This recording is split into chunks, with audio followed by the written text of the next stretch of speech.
Welcome, everybody. This is a very special short time that we have, a bit of training before our 11th of April Hill Day. And we're very privileged to have Mr. Julian Rashid. He is the U.S. Policy and Advocacy Officer for the Global Health Technologies Coalition. And Julian has been, I would just say, exceptionally kind and gracious to work on these PowerPoints to help us with the asks that we're going to be using for Hill Day. And he is exceptional in what he does. This is his last day at GHTC before he moves on to something else. So he's doing this right to the end of his work time with GHTC. So with that, I just want to really, first of all, thank all of you for attending this session. On the 11th of April, when we meet on Hill Day, one of Julian's colleagues will be there to do another short prep. And at that time, you'll also be able to ask questions. And this is going to be taped, as Julia mentioned, and will be shared with everybody going to Hill Day. I will just say on the Hill right now, from what we understand, there's going to be quite a battle in the House because the Republican Party has proposed some bills that have really substantial cuts to the CDC and NIH, which of course is very dangerous for the work everybody's doing.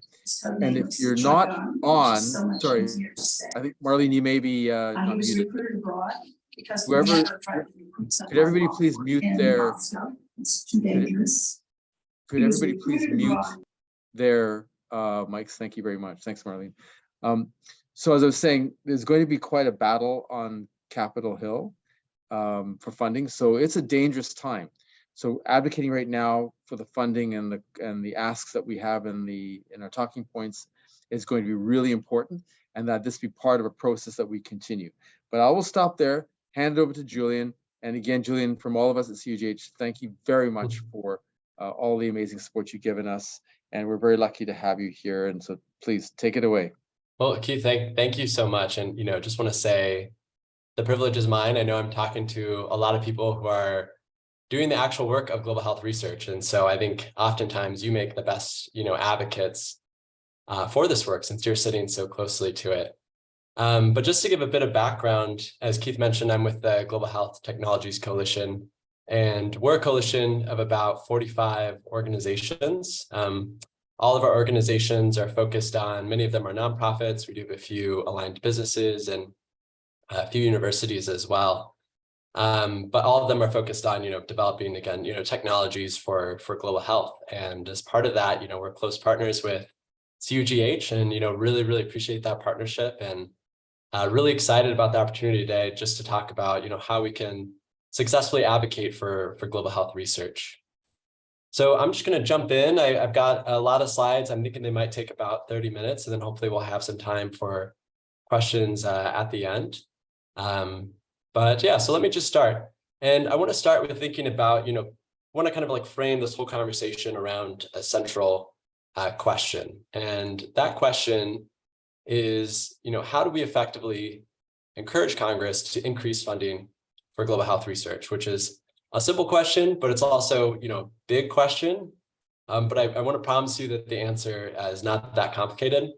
And I promise to give you an equation by the end of this that will help us all answer this question. But first, before we get into I want to give a background on the process of what's called the appropriations cycle. Appropriations is, how Congress is funding all of these things. And then I want to talk about, some tips and tricks for, talking about what we're going to talk about for global health research.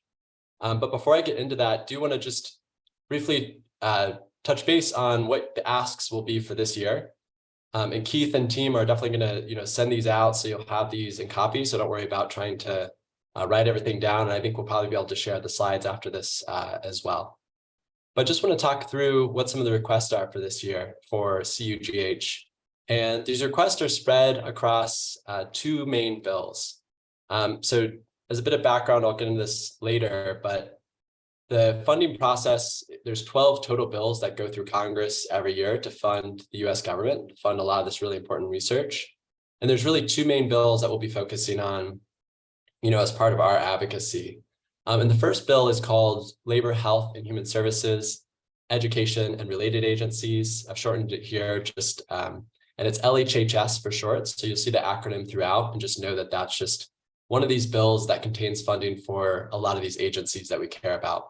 So LHHS includes funding for NIH, for CDC, which I'm assuming most people are familiar with, and then BARDA, which you might be less familiar with. This is the Biomedical Advanced Research and Development Authority, very focused on health security and developing things like Ebola vaccines, COVID vaccines, stuff like that. So often I think of LHHS as the more kind of domestically focused agencies, but again, they're doing so much incredible work for global health through the research programs that they're running.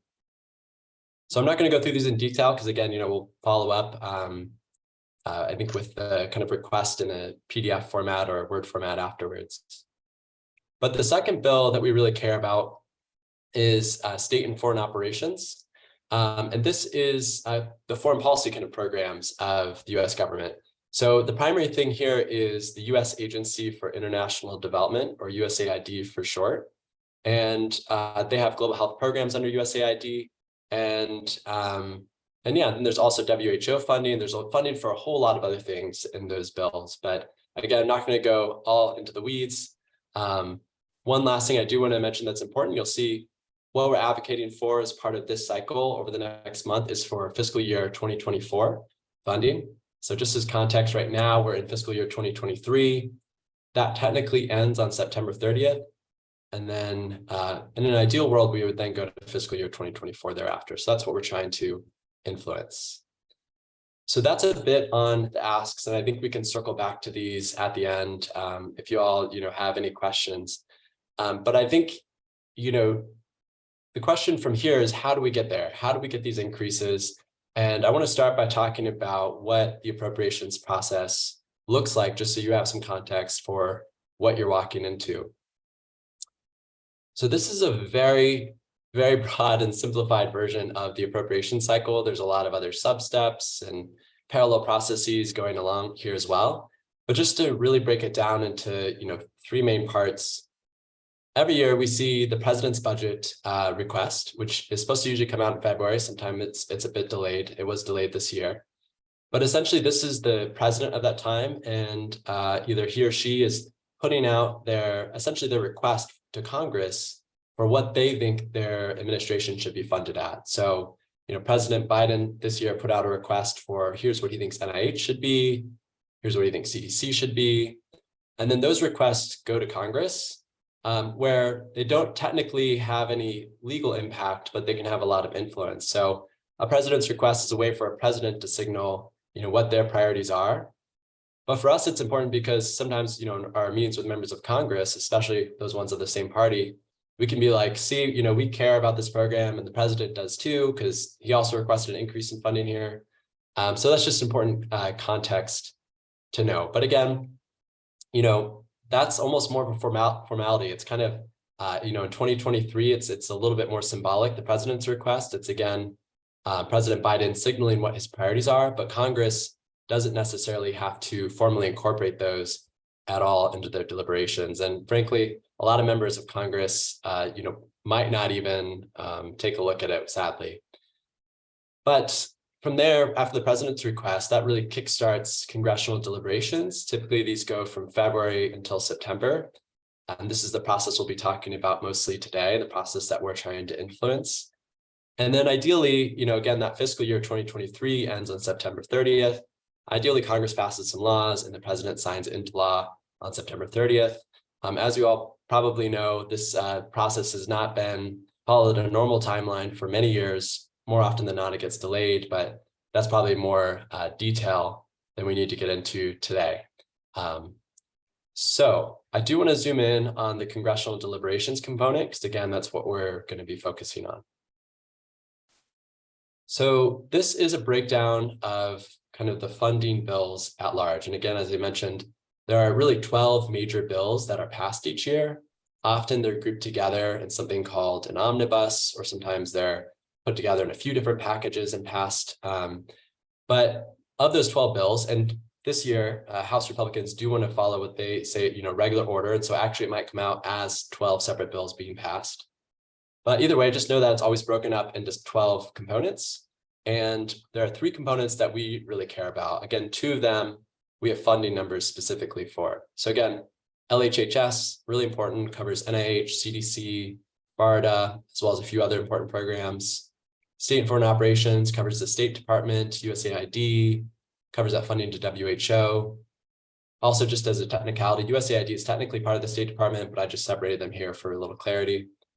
And then finally, there's the Defense Bill, which covers the Department of Defense, Defense Health Programs. And there's a lot of really important research there, as many of you might know, around malaria, leishmaniasis, other diseases that are really important. Often I kind of think about this as, again, domestic foreign policy split. So often we're going to the domestic offices and saying, this is why global health is important. And then we're going to the foreign policy offices and saying, this is why research is important. And so that's kind of a way that I, break down at a broad level why our advocacy is important. But I do want to talk about how we get these bills, and want to take you all back to like government 101. This is probably, hopefully it's not painful, but, reminded you from your high school days of how bills are passed and made law. So have this kind of breakdown of congressional anatomy. On the top here, we have the House, and on the bottom here, we have the Senate. And this is a breakdown of how, they're organized, but it's also the process through which these bills are passed into law. So for the House and Senate, there's an appropriations committee, and that committee oversees all of the appropriations processes. There's some other committees that are also kind of important for this, but again, detail we don't need to get into. And then there's the authorizing committees, and those are passing, legislation, new regulations, laws, stuff like that.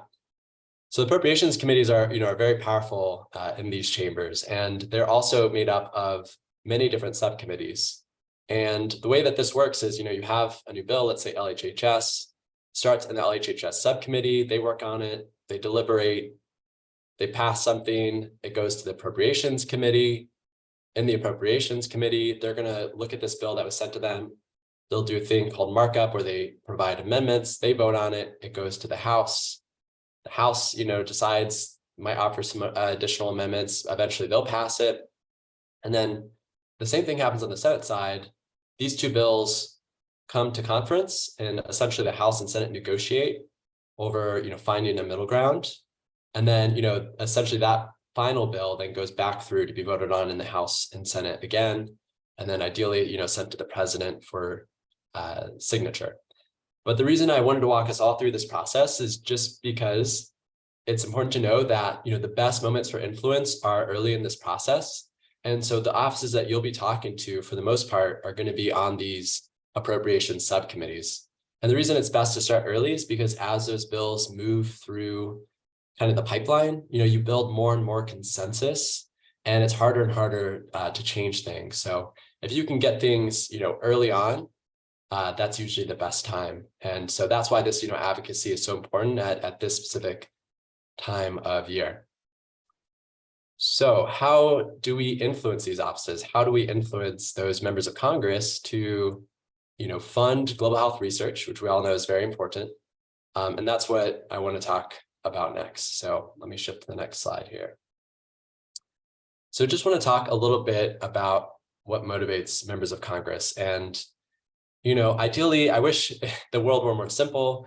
Obviously, we all know this work is incredibly, incredibly important. And I wish we could just go to a member of Congress and say, this is important, so we should fund it. And they just agree and they say, yes, here you go, we'll fund this. Unfortunately, the world is not as simple. And members of Congress, they're people just like us. They're very complex. There's a lot, and they're existing in a very complex political environment. And there are other things that they're trying to navigate and balance as part of that. So some of them might be very concerned about the budget and, not, limiting, new appropriations. Some of them might have, frankly, might be a little bit antagonistic to foreign policy or to research or to global health research. But frankly, most of the time, it's not that there's antagonism. It's just that there's a lot of other competing priorities. So, really the first thing as part of our job as advocates is just to raise awareness of these issues. Even just showing up every year saying this is important helps make sure that this is on their radar and that it is able to compete with all those other priorities that are trying to get funding. And then the second thing I think as our job as advocates is to try to align our request for global health research funding with the interests of the members of Congress. And so I want to talk about that just for a second. So I think everyone can probably see my mouse here. A member of Congress, again, complex people, I really just simplified it down into some concentric circles, which probably do not accurately reflect every member of Congress. But, at the center here, of course, you're going to have their personal motivations. Perhaps they have an experience in global health. Perhaps they served in the military. Perhaps they have a relative who had malaria or another infectious disease. So, that might motivate them to be interested in global health. Second, constituents, their voters. Those are the people who give them power. Those constituents, perhaps they have a lot of diaspora from other countries in their district. And perhaps those constituents, really care about foreign policy, which frankly is not usually the case. It's rare to find a strong constituency that's like foreign policy. But perhaps that's the case, and that can also really help as well. And third, you have, this circle of influence, which includes the staff for that member of Congress, other experts. So you all, coming in as experts in global health research can really have a big impact. Advocates, which I would count myself as, and then, friends. So it might be honestly the personal friends. It might be other members of Congress. It might be lobbyists. Lobbyists are often very good at their jobs because they are friends. They have friendships with, members of Congress. And so that's going to have some influence. And then finally, there's, the outer ring here is the party, the caucus, other members, and that can have a lot of influence. If you're in, let's say, the House right now and you're Republican, even if you believe that, these issues should get more funding, it can be really tough to stick your neck out and, buck your party and be a maverick and say, I want to increase funding, for this thing. And, that might not go so well with your other members who you need to be on good relationships with if you want to, have more power and influence. Então, pode pegar o telefone e liga. Oh, and Teresa, I think we might have you unmuted if you don't mind muting yourself, and some fun music there going on. But just want to say, so that's kind of thinking about members of Congress and their motivations. And these blue buckets down here, these are the ways that I use to kind of understand, what their motivations are and what those histories are that they bring. And this is something you can do for yourself and recommend, doing this before some of your meetings. But some ways you can kind of read what their interests are. First, you can see what bills or resolutions that they're sponsoring or co-sponsoring. So if a member of Congress, and you can find this on congress.gov, you can go to the member of Congress's page, you can see the types of things that they're sponsoring or leading on or supporting. And usually that is a really good indication of the issues that they care about. Second, you can look at their positions on committees and caucuses. So again, most of the members you'll be talking to or their staff will be on appropriations committees, but they also might be on other committees. So if you're talking to a member of Congress or one of their staff and they're on appropriations committee, but they might also be on an agriculture committee. And then, you could talk about One Health, you could talk about antimicrobial resistance. There's good ways to kind of, again, align our interests with theirs. And that's kind of what you're looking through as part of this process. The third thing is statements, press releases, sign letters, the way they're voting. These things can be a little bit harder to, pull up for all these members of Congress. But again, just generally, you can go to their web pages and you can actually just pull up all their press releases. And you can just go through some of them and see what are some of the issues that they're talking about. And perhaps there might be some alignment there with, global health research. And then finally, meetings, and that's what you guys are all doing. And I know there's, I think, a feedback mechanism as part of this. So if you're in a meeting with the staff and, the staff is, let's say they're particularly interested in tuberculosis, I think there's a way for you then to filter through this app that you'll get as part of this Hill Day. To say, hey, this office is really interested in this issue. So meetings are just a really good way of hearing directly from those offices what it is that they're prioritizing. So that was, a lot on kind of thinking about the motivations of members of Congress. Again, for your meetings, if you're lucky, you might get to speak with a member of Congress, especially, if you're a constituent, there's going to be a higher chance of that. Most of the time, you'll probably be speaking with a Hill staffer. So I did want to spend just a second talking about Hill staffers, who they are, and how you can, best relate to them. So Hill staffers, first thing I would say is you should know that Hill staffers are incredibly busy. And I often think of them as if they're like new parents. Like they are operating on minimal sleep. They've got a billion different priorities. And, you should be thinking as part of this dynamic, how can you make it easiest for them to understand what it is that you want and what it is that they should be telling their boss is important. So that's the way I always think of them as kind of new parents, like, oh, they're so busy, let me make it easy for them. So just to kind of break down some other aspects, again, they're all very complex humans, all very different. Some will be more engaged than others, and that's totally fine. But first and foremost, almost every Hill staffer takes their job very seriously, that they represent their boss. And, that's going to come out in the meeting. They'll say, they might tell you what their boss's interests are, or if their boss disagrees with something that you're talking about. But most of the time also, because they represent their boss, they can't make commitments most of the time without, having run it by their boss first. So usually they'll say, I think this is great, and I think my boss will think this is great. So I'm going to take this back to them so we can consider it. So just to know, they really see themselves as an extension there. Other than that, they're also very smart for the most part, but they're also, generalist. And a lot of times, you might have a single, if you're a member of Congress, you're on multiple committees, you're covering a bunch of different issues, and you have a small staff who have to cover all those issues. So you probably will be talking to a Hill staffer that is not going to be an expert on global health research. They might not even be an expert on global health, but they might be covering, foreign policy, nuclear security, perhaps, electricity programs in Africa and global health. They're going to be covering all those things. And so just remember, most of the time, they're not going to be experts in the areas that you might be talking about. And then next, they're busy. Again, as much as possible, try to respect their time. If you can end a meeting early, that's incredible. And then finally, they're normal people. Absolutely nothing to be nervous about. Oftentimes, I think about it as if you're talking to a cousin at Thanksgiving who works in banking or something, just assume, they may, again, be more or less interested in your topic area, but, really break it down for them. And also no need to be super over the top formal. It can be pretty casual most of the time. So that's Hill staff. And I've talked about kind of the motivations and, again, all these people as complex humans. And next, I just want to talk about, how these meetings work. I think many of you have done these meetings before in previous years and are probably very good at them. But just as, a refresher, or for those of you who haven't done these meetings, did just want to talk through kind of the general structure of these meetings, which are typically 30 minutes. Some of your meetings might only be 15 minutes, but for the most part, they're probably going to be 30 minutes. What I would say for a typical meeting, it's just like, any other meeting.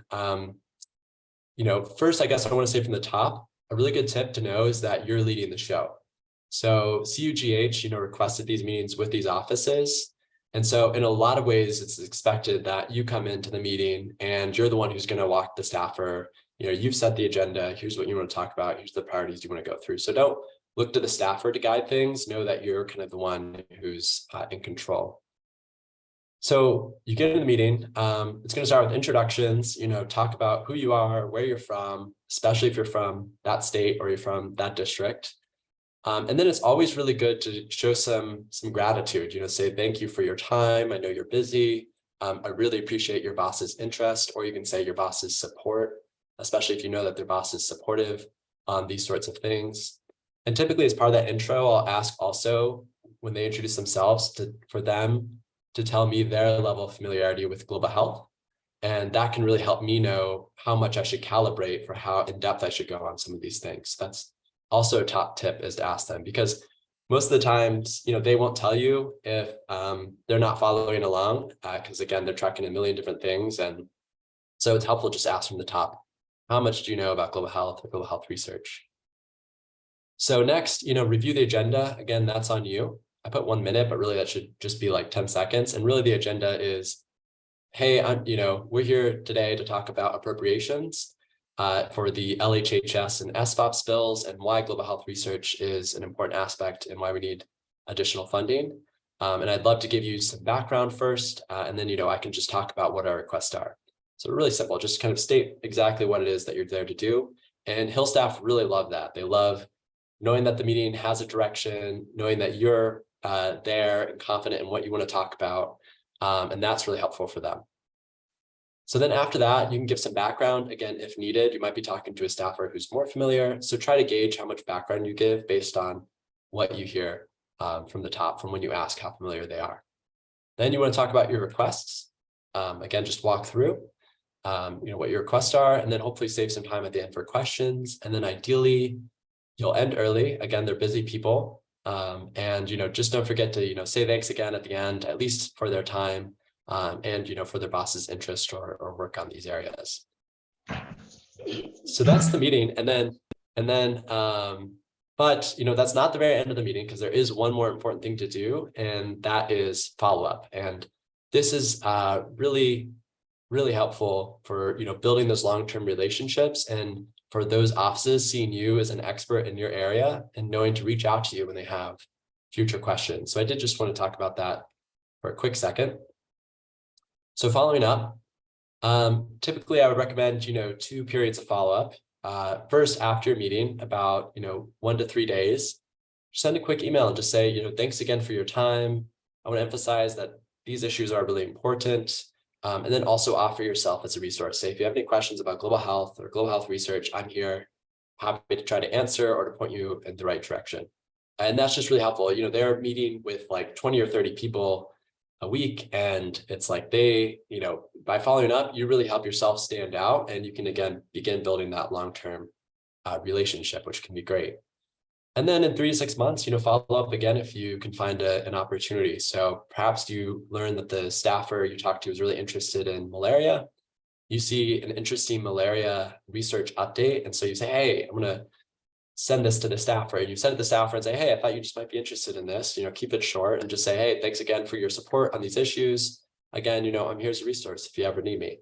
And that just helps keep it familiar. And then if you go back next year, maybe you'll meet with the same office and you'll see the same staffer. And again, that helps them, put a face to what these issues are. It's really great. And also helps them if they're working on a bill that perhaps pertains to something you work on, they will then know that you're available as a resource. So that's kind of the run of show and how these meetings work. And I did just want to go through a few tips and tricks, and then I think we can wrap things up. But I've got a few top tips that I think are helpful for running successful meetings. And then again, we'll have ideally some time at the end for some questions. But I want to start with some tips. So I've got kind of separated by time here. So we've got before the meeting, what is helpful at first, right when you walk into the meeting, and then during the meeting. So first, before the meeting, it's helpful to study the office, and this should only take 5 to 10 minutes. But just it's good to know, of course, the name of the member of Congress that you're meeting with, what party they're in, what state they're from, what district they cover if they're representative, and any other relevant personal details. And you might be given some bios actually before you go into these meetings, which will be really helpful. But those are just good basic things to know. If you forget their name in the meeting, you can always just say your boss if you're talking to the staffer, or say the congressman or congresswoman. And that's really fine too. I would also say a good thing to know is what committees they're on. So know if they're on the LHHS subcommittee, you ideally want to prioritize talking about that LHHS bill. And again, if they're on an agriculture committee, talk about One Health, talk about other things that might be of interest there.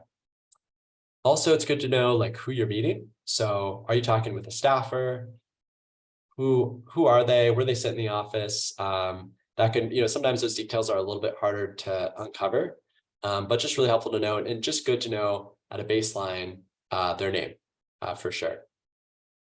And then at first, so you've gotten there, you've done a little bit of studying, you're showing up into the office. Again, a few things here I've already said, but first, you run the agenda. The staffer is going to follow your lead. Really helpful to ask about their familiarity with global health or global health research at the top. That really helps, again, to calibrate how in the weeds you can get. Third, this is a really good one. If you're mentioning any connections that you have, are you from that state? Are you a constituent? Definitely mention those things. It's really great. Perhaps you went to the same college as a staffer, if you can uncover that in some way. Or, if you're in-person meetings, if you see something interesting in the room, feel free to make a comment on it if you can make a connection to it. And overall, I would say small talk is, encouraged, especially kind of as things are getting started.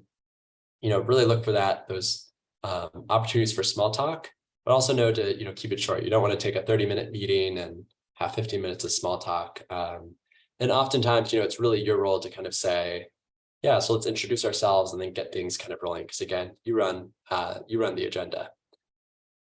So we've done all this, we've gone through, intros, and then we're in the middle of it. We're right in the middle of the meeting.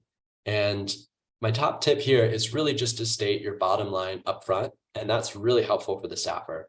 Sometimes staffers are just listening for the numbers and they just want to know, what is it that you're requesting for NIH top line? And so, be really clear with that. Say, we're here. The first thing I want to talk about was NIH. And this year we're requesting 48 billion for NIH. And then, then you can offer justification in detail. Next, stay on message. A staffer might have interesting questions about a specific area that you work in, and definitely, feel free to answer those, but make sure you circle back and get back kind of on the train track that you want to be on to make sure you can get through your requests. Third, simplify, simplify, simplify, simplify. Really try to avoid the weeds, avoid acronyms, avoid jargon. Even if a staff says they're familiar with global health, sometimes they don't even know what PEPFAR is. And so, it's just important to avoid acronyms, avoid, things that might obscure what you're trying to share with them. Really try to speak, plain language. I would also say to remember that stories are really oftentimes more compelling than statistics. So if you can, always try, if you have a personal story or, a story about how a specific, research was done at an agency, go for that. That being said, 1 to 2 statistics timed really well can be really impactful, but don't, go in there and just list off a bunch of statistics. Oftentimes, staffers aren't computers. Oftentimes that will, that's gonna go over their heads. But if you only mention 1 or 2 statistics, there's a better likelihood that they're going to remember that. And, they might think about that later and say, whoa, that's a really important number. And that can really be convincing. The last thing I would say is, I guess 2 more things, but go slow and pause often. I think often slow and less detail is better than trying to be fast and trying to cover everything. So, recommend slowing down, taking your time, giving lots of pauses, and that, especially in-person meetings, gives them opportunities to jump in with questions. So especially after you're done talking about, CDC, for example, give a few beats and see if they want to ask any questions. In a virtual environment, I often find it's best to say, do you have any questions about what I've just covered? And that gives them an opportunity to jump in, because in a virtual environment, things are a little different. Lastly, I would say, observe. See if their staffer, if they're looking confused, if they're looking really engaged, if they're looking upset, hopefully not. But, then you can know, do you have any questions? You can say, do you have any questions on what I've just said? Or they look a little confused. Perhaps you could circle back and say what you just said, but perhaps in a little bit of a different way. So just, observe, and remember you're talking to a person who might not be familiar with the issues that you're talking about. So those are my top tips for kind of during the meeting. I do have a few other tips, which are just about if you get questions or if you get any skepticism. If you get any questions, which you probably will, most of the time, there's always a few questions.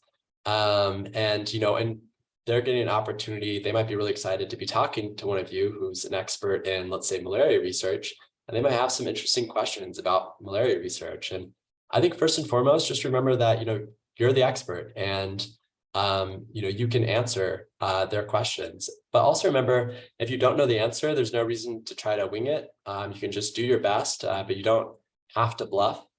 I often find that, a little humility and transparency on the Hill can go a long way. You can always say, I don't know, the answer to that, but I'm happy to follow up with you. I have some colleagues who might. And that's totally fine. You don't have to, even though know you're the expert, no, you don't have to know the answer to everything the staffer is asking, especially if it's about like the appropriations, the policy itself, and you don't know the answer, totally fine. You can just, promise to follow up with them. The next thing is skepticism. which is certainly becoming more and more of a challenge. We're seeing a lot of, as Keith was mentioning at the beginning, some skepticism, antagonism around research, around things like function research, enhanced pandemic pathogens, potential EP3 research, things like that. And I would say if you get any sort of skepticism, the first thing to do, and on a larger level, is to really try to seek alignment and clarity, because a lot of times I find that skepticism or concerns might be because of just misunderstandings. And then you can try to correct for those misunderstandings. You can say, oh, I think I might have misspoke on this, and then just reiterate what you said but in a different way. Sometimes there might be just honest different perspectives and disagreements, and if that's the case, don't make it trench warfare. You want to try to preserve these relationships, and you might be able to help kind of funnel those concerns in a positive way. And often I think about this as if you're trying to find a third way. You're going one way, they're going one way, and it might seem like there's no way to move beyond the other or get the other person to turn 180 degrees, but you might be able to find a third way that's in between that is productive. And so look for those third ways. That being said, if they do bring up any skepticism, whether or not you have an answer to it or not, I think it's really helpful to show that you're hearing them and you're hearing their concerns. So often I say, hey, I really appreciate those concerns that you're bringing up. I really understand your concerns. And that really just shows that you're listening. And also, as well as if you're asking questions, if you're taking notes, shows that you're listening, helps build that rapport. And so even if you can't agree on whatever you're agreeing on, you're still building a relationship, and that relationship builds trust. And over the long term, that trust might help you get them to see it the third way, or to convince them why global health research is important. So, again, if needed, say that you'll follow up. Again, you don't have to try to answer every concern or skepticism that they have. If you don't feel equipped to, don't feel like you have to wing it. Just, say you'll follow up. So those are all my tips for meetings. I know I've been rambling for a long time, so just a few last things, which are kind of some more interesting things, which are around just some logistics for navigating the Hill. And then I just want to end it. I promised you all I had an equation for solving the central question that I asked at the top. So first, just want to talk about navigating the Hill and kind of what to expect when you're there. I'm sure many of you have been here before in previous years, so you're going to know, the U.S. Capitol is kind of the center point. On the north side, we have the Senate buildings here in blue. The south side, we've had the House buildings here in red. Color coordinated them by party control to help remember. And what to know is that when you enter any of these buildings, there's going to be metal detectors that can be, I find in the House side, they're a little bit more sensitive than the Senate side. In terms of like if you have to take off your belt, or sometimes if you have like one of those metal credit cards, can sometimes set them off. So know that you might have to go through some lines. So it's good to show up a little bit early for your meetings if possible. Sometimes those lines can take 15 minutes to get through if there's a lot of other groups. Also good to know, almost all these buildings have cafes or some sort of snack option in them where you can go get usually a full service lunch. Also to know that if you're on the Senate side or if you're on the House side, you don't have to leave the building that you're in to go to an adjacent building. All these buildings have tunnels in between them. So all the House buildings have tunnels in between them. All the Senate buildings have tunnels in between them. There actually are ways to get from the Senate to the House, but you have to be a member of Congress or be with one in order to do that. So if you have meetings between, either you'll have to leave the security, perimeter and then walk over to the other side and enter through metal detectors again. Also, a really good tip, in all these buildings, you'll see that there's often two different types of elevators, and they're only demarcated by some sometimes hard to notice signs, but there's some elevators that are specifically reserved for members of Congress. And this is because the elevators are so many people moving that they can be slow, and a member of Congress might need to get to their votes and they can't run late. So just make sure you don't ride on those elevators. Again, usually you'll notice there's kind of small signs, but look out for those. Also, when you go into an office, you'll notice that most office doors are kept closed. You don't need to knock, just walk right in. Ideally, you'll know the name of the staffer that you're meeting with. And so the front desk will say, who are you meeting with? Who are you with? And you say, I'm with CUGH. and my name's this, and I'm meeting with this person. And they'll get your meeting set up. But just know, yeah, you don't have to knock on those doors, just walk right in. The last thing here is just on a little bit of navigation. The Senate, again, has 3 buildings. There's Dirksen, Hart, and Russell. These are all usually abbreviated SD, SH, or SR, followed by the room numbers. The House, a little more complicated. There's Cannon, Longworth, and Rayburn. There's also some other buildings, but you likely won't have meetings there. Most meetings will be here. These are often abbreviated CHOB, LHOB, and that stands for Cannon House Office Building, Longworth House Office Building. And then the numbers, this is where things can get a little confusing. Cannon numbers only have 3 numbers. Longworth numbers always start with a 1, and then Rayburn numbers always start with a 2. And what's really important to know is that the 3rd number from the end is always the floor. So, for example, 327 CHOB is the 3rd floor of Cannon. 1223 for Longworth is going to be on the 2nd floor, because again, that 2 indicates the floor.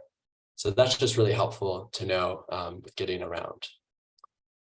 Okay, those are my logistical tips. Let me end here with my answer for, how do we encourage members of Congress to increase funding for global health research? And these are all things we've talked about.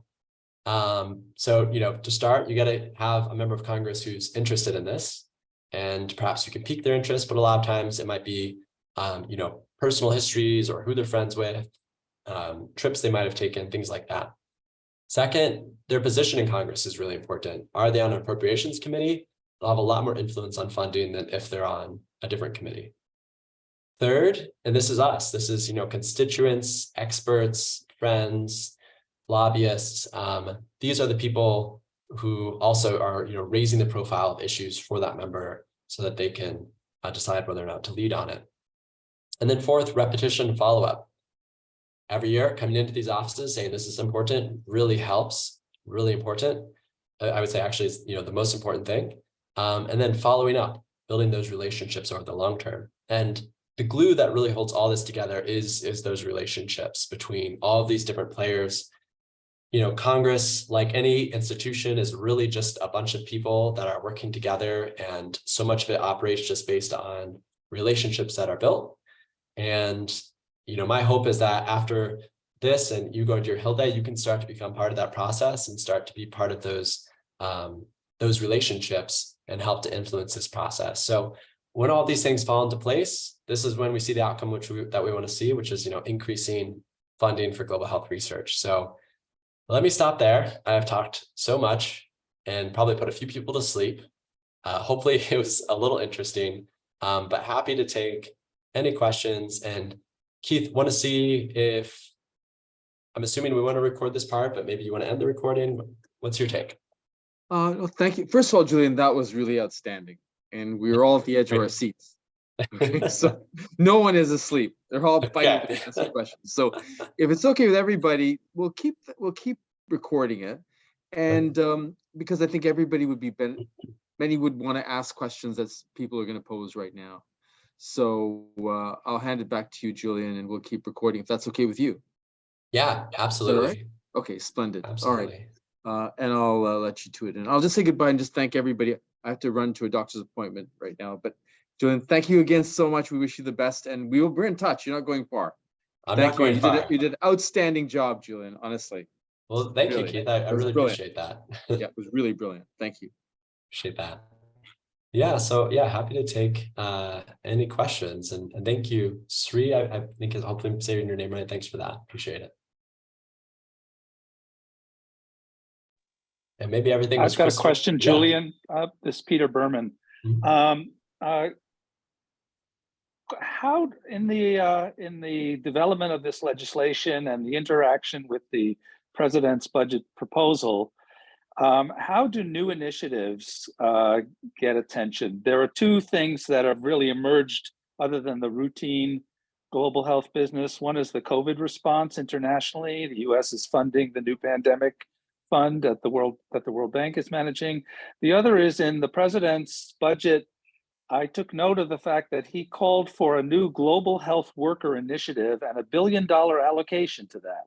So are these things that people are aware of in Congress, and how do they get onto the conversation? That is a great question, Peter. Things can make it into these bills, either through the president essentially championing them as part of the president's budget, or if you have some really powerful members of Congress or a group of members of Congress who are championing an issue.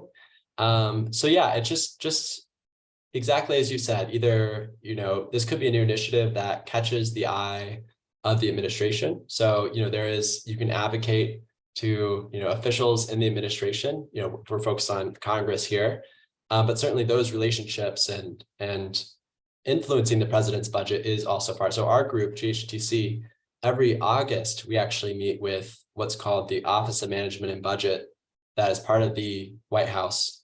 And we try to influence the president's budget request for the following year. So this year, the president's budget request was released in March, a little bit late. Last August, we met to try to influence the one that was just released this March. And we were advocating, actually, for example, we advocated to create a new funding line for emerging infectious diseases at BARDA. And we were really excited to see in March of this year, we actually saw that line proposed by the president. So now that really helps, right? Because then we can go to Congress and we can say, hey, look, the president thinks this is a priority and you should prioritize it too. That being said, a lot of things will get created by Congress that are not at all a priority of the president. So it just, there are different ways into the process. And I think a lot of times it's just leveraging whatever connections you might have. I hope that answered your question.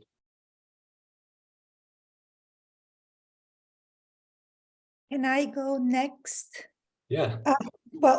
Thanks so much. I'm Marielena Bottazzi. I'm from Baylor College of Medicine in Houston and Texas Children's Hospital. First, this was amazing. Thanks for walking us through all of this information. It will be very exciting to, of course, not only meet the rest of the group. I have a couple of questions for you. So we are a pretty big group. And I've done these before, but mostly limited, smaller groups. So any help on, because we all most likely want to bring forth our favorite global health topic. And so some guidance of how, based on who we're meeting, which I assume we'll get the more detailed list, how we should prioritize. Of course, overall, we have the same interest, but we all have our favorite things. And then I noticed in your, kind of like the bills that you, of course, put forth, which are like the most overarching ones. But there's also some maybe a more niche, more specific, like, for example, Senator Booker just invigorated the STOP bill, which is specific for neglected tropical diseases, right? So, things that, even though they're kind of like even local, really have an impact globally. And I think you made a note of saying that if you can put a framework that would make them more interested, it can trickle to supporting global health if there's something that it's affecting locally. So just those two things. How are we going to manage being so large as a group? How we should prioritize topics, and if we could bring in some of these other more niche type of bills, like the prior comment on COVID or healthcare workers or education or whatever it may be. Absolutely. And Dr. Bottazzi, good to see you. I think we've met before. I think you, I think we met before, gosh, a few years ago it might have been, but anyways, great to see you. And yeah, great question. I'm actually not sure how big the groups are this year that you'll be meeting with. I don't know all the back end logistics there, but I'm assuming probably about 4 to 5 people per group, perhaps. Yeah. But yeah, in terms of, how to prioritize what you're talking about, I think a few different things there. I think, first, ideally, if there's a specific program that you really care about, I think it's always good when you're going through these meetings to go, section by section. So let me actually go to, for example, let's go to LHHS. So if you're talking to an office about LHHS, and let's say there's a specific program that you care about at CDC, as a group, I think you'll walk through these. And then, if you want to talk about that program at CDC, feel free, I think, to tack that on as like, this is, also a priority of mine. We often, GHTC, we also do Hill days, and we often have other members that are like, hey, I really want to talk about this thing. That being said, also a good way to think about this is not every member you talk to, most members you talk to are only going to be on one committee of these three.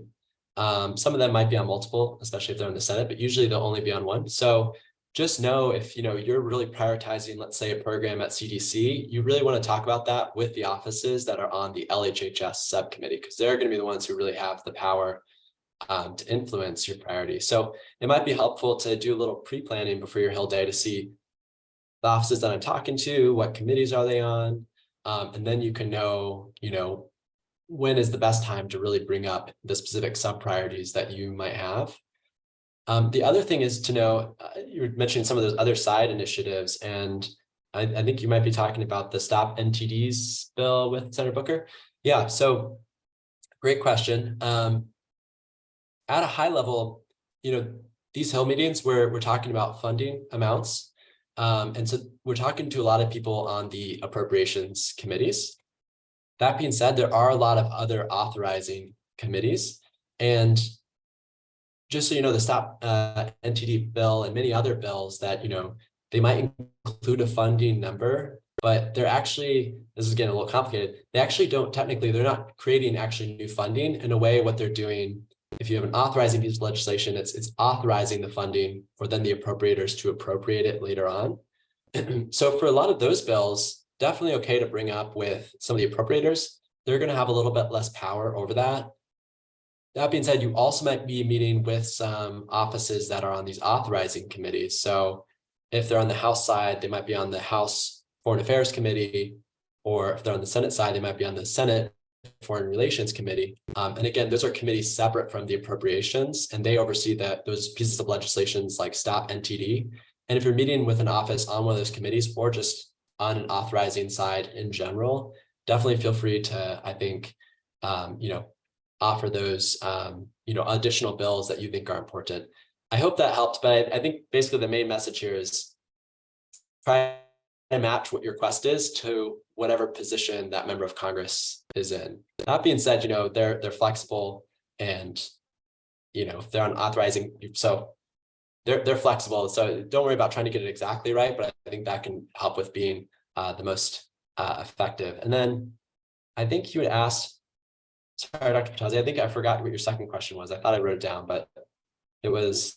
No, mostly it's again of how we're gonna all be divvied up, right? And I assume we can then appeal to Keith or whoever to say, oh, I would rather go with this group rather than that group, based on, of course, our expertise / interest. But I'm sure we're gonna get a list, full-blown list shortly to see where we are assigned to. Yeah. Julian, may I answer Marielena's question? Thanks so much, Marielena. Thanks, a great question. So basically, the structure is that we have, and Julian and the team at GHTC with Jamie Nishi, the executive director, was really kind to lay out the most important committees that Julian has done, and the people who are on them who we should meet. So we have put in a request to meet those individuals. We've also tried to cross-reference to make sure that the people who volunteered from our members to go to Hill Day, that you will be meeting with your congresspersons, as Julian mentioned. That's the most powerful thing to do. So there's really two factors. One, are you meeting with your own congressperson? And two, the congresspersons that are most important on the most important subcommittees that Julian mentioned. And then yes, you are going to receive a list of those. The request has gone in based on the knowledge we have to our vendor who secures those meetings. And then we will receive those back next week, and you'll receive them also next week, along with, again, an updated copy of the talking points that Julian has shared with you. Back to you, Julian. Thank you. Thank you, Keith. Yeah, appreciate you answering that. I don't have as much insight into all kind of the logistics. Well, if I had one more thing, sorry, I didn't ask you. And the groups will be about 3 to 4 people, and each person will have about 3 to 4 meetings. Great, thanks, Julian. Forgot to answer that. Great, no, that's great. That's a great group size. I think that's, sometimes you can have a little too many people. I feel like 3 to 4 is a good number. Any other questions? I'll go next if I may. I'm Jawad, from researcher at the University of Göttingen in Germany. First of all, thanks so much for this really interesting and great presentation, Julian. There was a summary document that was shared earlier regarding funds we'll be asking for. I was wondering, how did we come up with those figures? Yeah, great question. And Keith, maybe I'll take a stab kind of generally, but then I think you might be also better positioned to answer. Yeah, those figures are, so CUGH and GHGC, we operate within a larger advocacy community for global health. And a lot of these figures are developed through kind of coalitions of all these advocate groups coming together and saying, here's how much we think should be dedicated for each program. To be frank with you, some of them are a little bit more scientific than others. Some of them will say, well, with inflation, this is how much it should be for some lines. For other lines, we know there are specific programs that those agencies could do that they need additional funding for. And so, we might have, this much funding, we'll be able to accomplish this much at this agency. So it kind of varies per line. And that's generally how we do it as the global health advocacy community. But Keith, I know, CUGH kind of has, every organization has its own process as well. So Keith, I don't know if you want to jump in. Thank you very much, Julian. And again, just to give a big shout out to you and Jamie and the team for really helping us with a lot of data. So what we did is we all want to have also multiple asks, right? When you go to Capitol Hill, we want to align our asks with everybody else with what the conventional asks are. So we did a few things. Number one, we spoke to different groups, and GHT was one of them. We spoke to others who are very well positioned and allies in our common mission. And then we identified what the common asks were in terms of appropriations across the big areas that Julian outlined that are important to global health. And we put them in a document. We shared them with our board, and our board came back with the recommendations for prioritizing those, and we prioritize those accordingly. So what you will have next week again is you'll have numbers that are consistent with what others are asking for.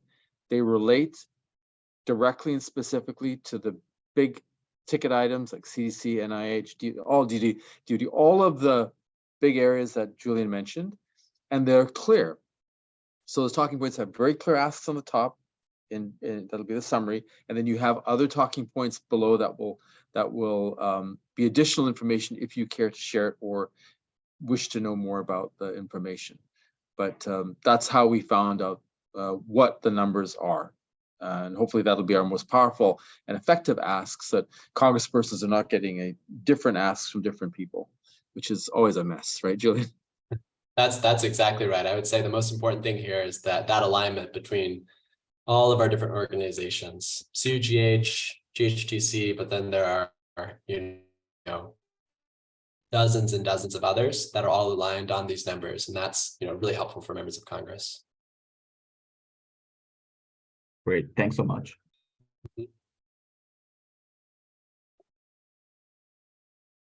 Any other questions?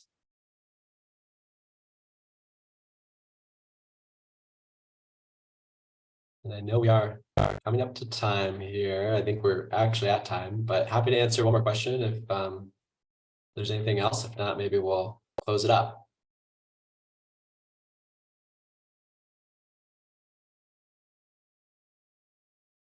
Thanks so much. That was really helpful. Thank you. Thank you all so much for, again, volunteering your time with CUGH. And this really, I talk to members of Congress or staff all the time. I say, this really makes a difference when they hear from multiple groups, from experts such as yourselves that, this research funding is important. And again, echoing those same numbers, this really makes a difference. So just want to thank you all for your time and I really appreciate it. And yes, I think we can share the PowerPoint. I'll share it with Keith and team so they can, make sure everything is right and they can send it out. But yeah, I want to say thank you. And Keith, I don't know if you have any final remarks, but really appreciate everyone's time. No, it's just as Dr. Reynolds, our vice chair, mentioned, we all have a big thanks to you, Julian and Jamie and the team. You guys have really stepped up to the plate and been just wonderful partners with us. You all do amazing work. And as you mentioned, we're part of a coalition of groups here, and we're all pushing in the same direction for a greater good. And so thank you very much. And we wish you the very best of luck personally on the next chapter in your life. And so you won't be a stranger, but again, you really did an outstanding job, Julian. It was crystal clear, interesting, dynamic, really you laid a complex issue out perfectly well. So thank you. Thank you, very Keith. much. I appreciate Bye-bye. that. Appreciate that. Okay, I won't be a stranger. I'll see you soon, I'm sure. Thank you all. See ya.